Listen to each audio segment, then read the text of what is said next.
الحمدللہ وحدہ الصلاۃ والسلام علی من لا نبی بعد اما بعد فاعوذ باللہ من الشیطان الرجیم بسم اللہ الرحمن الرحیم یا ایہا الذین آمنوا اطیعوا اللہ واطیعوا الرسول ولا تبطلوا اعمالکم۔ میرے عزیز بھائیو، آج ہمارا موضوع ہے بدعات۔ قرآن میں اللہ فرماتے ہیں کہ اے ایمان والو، اللہ کی اطاعت کرو اور رسول اللہ صلی اللہ علیہ وسلم کی اطاعت کرو اور اپنے اعمال کو برباد مت کرو، اپنے اعمال کو ضائع مت کرو۔ برباد کا مطلب یہ ہے کہ اس کا ثواب آپ کو نہیں ملے گا۔ تو حدیث میں آتا ہے کہ رسول اللہ صلی اللہ علیہ وسلم فرماتے ہیں من احدث فی امرنا ھذا ما لیس منہ فہو رد۔ جس نے ہمارے احکام میں کوئی نئی بات نکالی اور وہ میری طرف سے نہیں ہے تو اس کو رد کر دیا جائے گا، اس پر ثواب جو ہے نہیں ملے گا۔ بدعت کی تعریف: ہر قول، ہر عمل اور ہر تقریر جو نبی صلی اللہ علیہ وسلم اور صحابہ کرام کے دور میں نہ ہو اور بعد میں لوگ اس کو ثواب سمجھ کے کرتے ہو، اس کو بدعت کہا جاتا ہے۔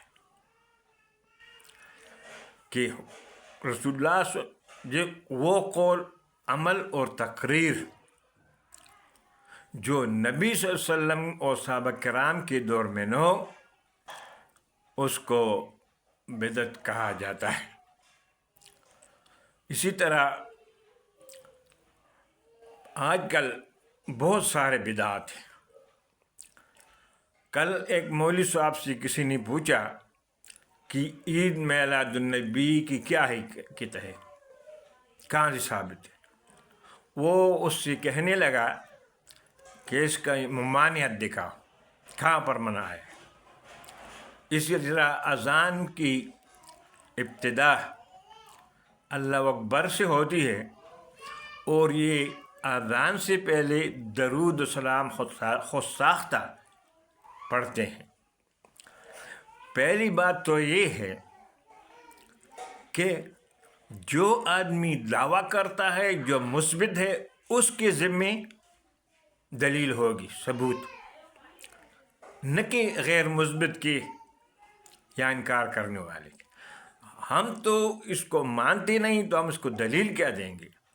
آپ دلیل لائیں صلاۃ السلام کے لیے اذان سے پہلے اور عید میلاد النبی یا دیگر بدعات کے لیے، تو ہم اس کو ماننے کے لیے تیار ہیں۔ لیکن یہ جو کہتے ہیں کہ منع کہاں آیا ہے، تو پہلی بات تو یہ ہے کہ دلیل ہے مثبت اور دعویٰ کرنے والے پر۔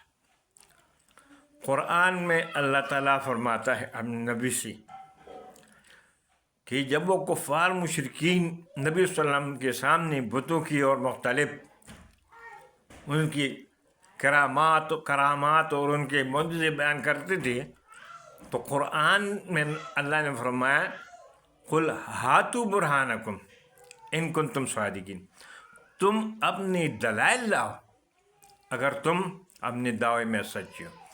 تو اس آیت سے ثابت ہوا کہ جو مثبت ہے، جو دعویٰ کرنے والا ہے، دلیل اس کے ذمے ہے، نہ کہ دوسری کے۔ اور پھر یہ کہتے ہیں کہ اس کا منع کہاں آیا ہے۔ ٹھیک ہے، وہ بھی ہم کہتے ہیں کہ عبداللہ بن عمر رضی اللہ عنہ کے سامنے ایک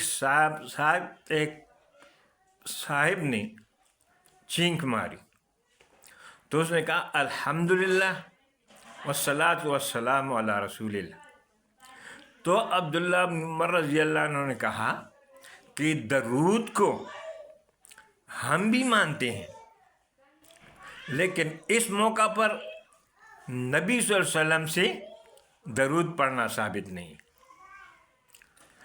نمبر 2، نبی صلی اللہ علیہ وسلم ایک صحابی کو جس کا نام برا بن عازب رضی اللہ عنہ تھا کو دعا سکھا رہے تھے. تو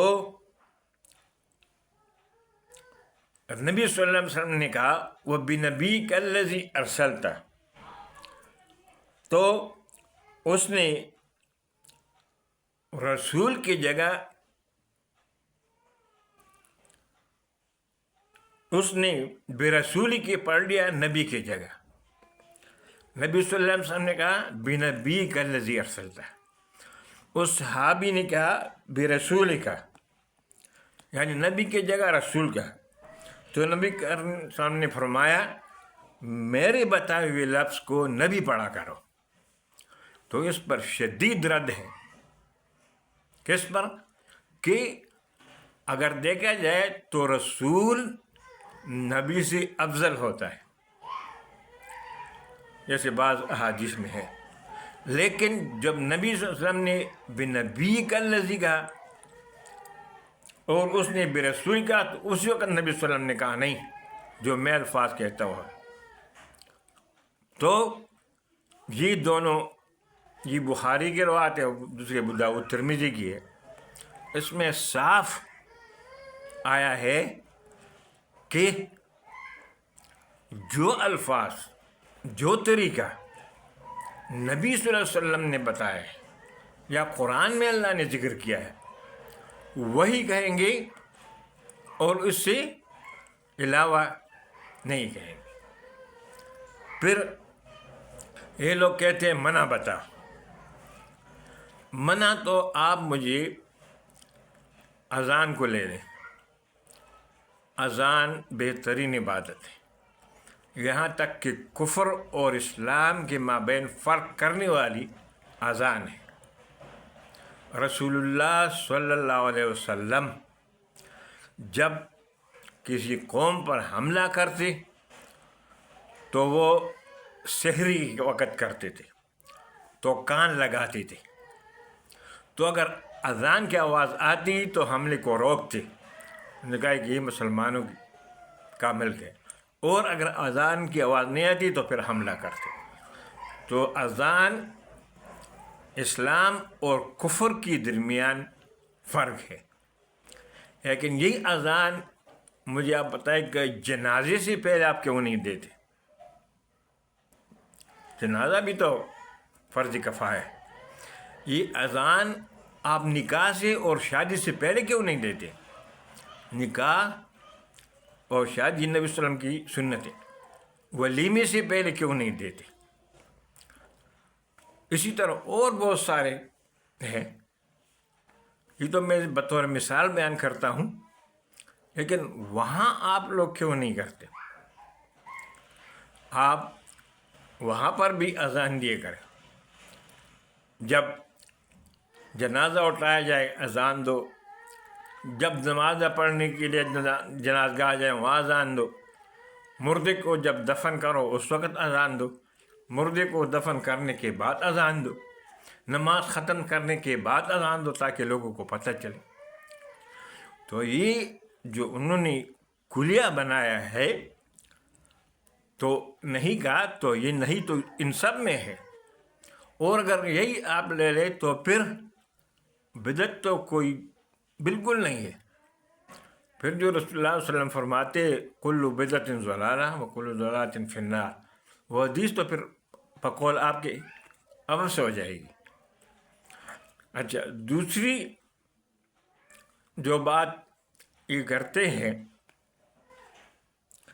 کہ بعض چیزیں بہت ساری ہوتی ہیں جو مطلق بیان ہوتے ہیں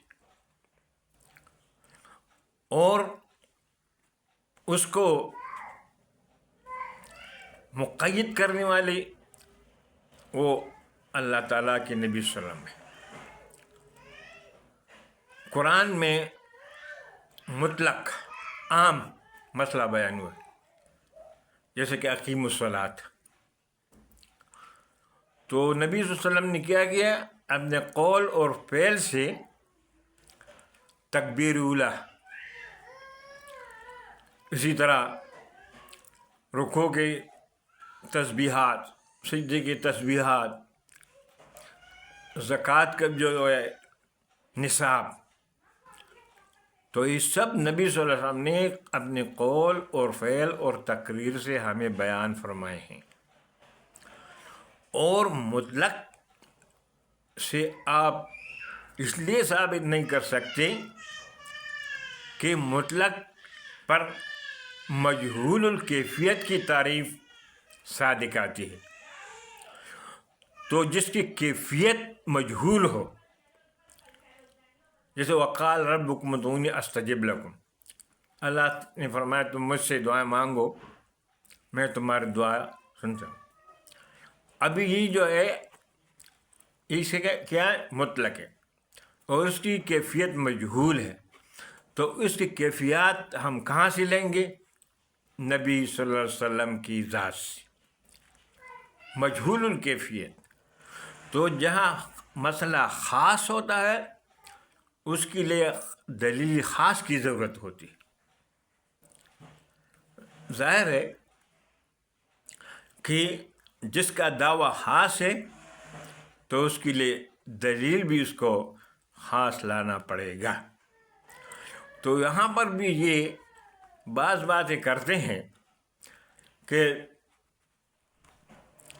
اس کا منع کہاں سے آیا، منع تو ہم نے آپ کو بتا دیا۔ تو بدعت ہر وہ عمل جو نبی صلی اللہ علیہ وسلم اور صحابہ کرام قول فعل امر تقریر کے دور میں نہ ہو اس کو بدعت کہا جاتا ہے۔ مثلا عید میلاد النبی، اسی طرح اذان سے پہلے درود السلام، جنازے کے بعد اجتماعی دعا پڑھنا، ہلا اسکات و رواجہ کرنا، اور بہت سے سنت کے بعد دعا بیت اجتماعی، اور بھی بہت سارے ہیں۔ تو جہاں پر ایک چیز قرآن اور حدیث سے ثابت نہ ہو اس کو ہم نہیں کریں گے۔ پھر اعتراض کرتے ہیں کہ آپ لوگوں نے جو لاؤڈ اسپیکر بنائے، تفسیری لکھتے ہیں، مسجد میں وضو خانہ بناتے ہیں، تو اس سلسلے میں عرض یہ ہے کہ ایک چیز ہے فی الدین، دین میں یا دین کے اندر، اور ایک ہے للدین، دین کے لیے۔ وہ جو منع آیا ہے وہ کس میں؟ قرآن میں اللہ تعالیٰ فرماتے ہیں یا اہل الکتاب لا تغلو فی دینکم، اے اہل کتاب کے مولویوں دین میں، دین کے اندر زیادتی مت کرو۔ اور ایک جگہ فرمایا ہے، رسول اللہ صلی اللہ علیہ وسلم فرمایا من احدث فی امرنا ھذا ما لیس منہ فہو رد، جو عمل جس نے ہمارے احکامات میں کوئی نئی چیز بنائی اور وہ مجھ سے نہ ہو تو وہ رد ہے۔ تو وہاں بھی ہے فی امرنا، تو جو فی امرنا ہے وہ تو بالکل بدعت ہے، جو بناتے نہیں کہا۔ البتہ یہ جو دنیائی امور ہے تو یہ للدین ہے، اور جو کام للدین ہو تو اس کے لیے دلیل کی ضرورت نہیں ہوتی، کیونکہ قرآن کی آیت بھی میں نے آپ کے سامنے پڑھ لی اور ربی صلی اللہ علیہ وسلم کی حدیث بھی میں نے پڑھ لی۔ تو اکثر یہ جو بدعت کرتے ہیں وہ اکثر علماء حضرات بھی اس میں ہیں، تو یہ پہلے سمجھیں بدعت کی تعریف، اور بدعت وہ ہے جو دین کے اندر کوئی چیز نکالے، جو دین کے لیے ہے، اس کو تو آپ لوگ بھی بدعت نہیں کرتے۔ بتاؤ نبی صلی اللہ علیہ وسلم نے کہاں پر جہاد میں سفر کیا؟ بتاؤ نبی صلی اللہ علیہ وسلم نے کون سے ریل میں سفر کیا؟ بہت ساری چیزیں ہیں جو ہم دین کے لیے استعمال کرتے، تو اس وہاں پر بھی دلیل کی ضرورت نہیں ہوتی۔ یہ تھوڑا سا بیان تھا بدعت کے بارے میں۔ اللہ ہماری اس اعمال کی اصلاح فرمائے، اور اللہ یا اللہ ہمارے سارے گناہوں کو معاف فرمائے۔ السلام علیکم۔